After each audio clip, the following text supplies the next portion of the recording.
इंद्र को लक्ष्मीहीन होने का श्राप क्यों दिया था महर्षि दुर्वासा ने? एक कथा के अनुसार इंद्र ने अहंकारवश वैजंती माला का अपमान किया था। परिणाम स्वरूप महालक्ष्मी उनसे रुष्ट हो गई और उन्हें दर दर भटकना पड़ा था। देवराज इंद्र अपने हाथी ऐरावत पर भ्रमण कर रहे थे। मार्ग में उनकी भेंट महर्षि दुर्वासा से हुई। उन्होंने इंद्र को अपने गले से पुष्पमाला उतारकर भेंट स्वरूप दे दी।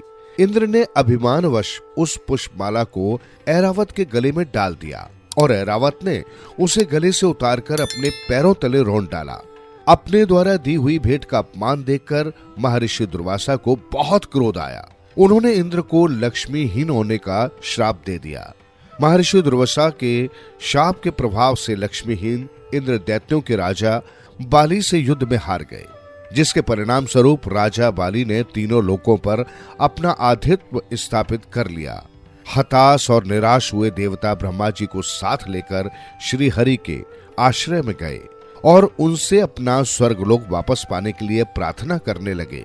श्री हरि ने कहा कि आप सभी देवतागण दैत्यों से सुलह कर लें और उनका सहयोग पाकर मंदराचल को मथनी तथा वासुकी नाग को रस्सी बनाकर क्षीर सागर का मंथन करें। समुद्र मंथन से जो अमृत प्राप्त होगा उसे पिलाकर मैं आप सभी देवताओं को अजर अमर कर दूंगा।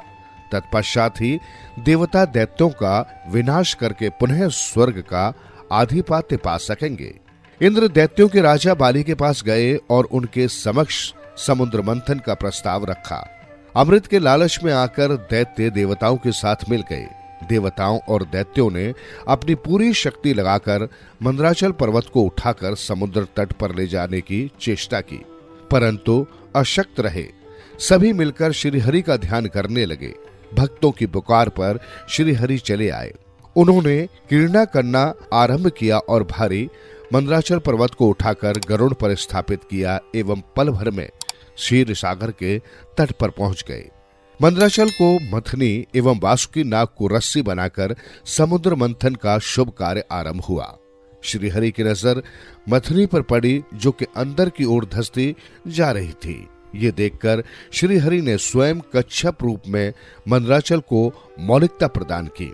शास्त्रों में वर्णित है कि समुद्र मंथन में सबसे पहले विष निकला, जिसकी उग्र लपटों से सभी प्राणियों के प्राण संकट में पड़ गए।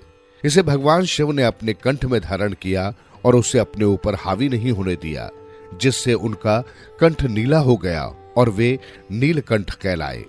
तत्पश्चात समुद्र मंथन से लक्ष्मी, कौस्तुभ, पारिजात, सुरा, धन्वंतरी, चंद्रमा, पुष्पक, ऐरावत, पाजन्य, शंख, रंभा, कामधेनु, उच्च श्रवा और अंत में अमृत कुंभ निकला, जिसे लेकर धन्वंतरी जी आए।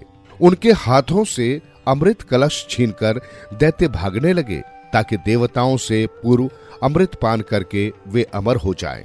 दैत्यों के बीच कलश के लिए झगड़ा शुरू हो गया और देवता हताश खड़े थे। श्रीहरि अति सुंदर नारी रूप धारण करके देवता और दानवों के बीच पहुंच गए। इनके रूप पर मोहित होकर दानवों ने अमृत का कलश उन्हें सौंप दिया। मोहिनी रूपधारी भगवान ने कहा कि मैं जैसे भी विभाजन का कार्य करूं, चाहे वो उचित हो या अनुचित, तुम लोग बीच में बाधा उत्पन्न न करने का वचन दो, तभी मैं इस काम को करूंगी। सभी ने मोहिनी रूपी भगवान की बात मान ली। देवता और दैत्य अलग अलग पंक्तियों में बैठ गए। मोहिनी रूप धारण करके श्री हरि ने सारा अमृत देवताओं को पिला दिया, जिससे देवता अमर हो गए और उन्हें अपना स्वर्ग वापस मिल गया।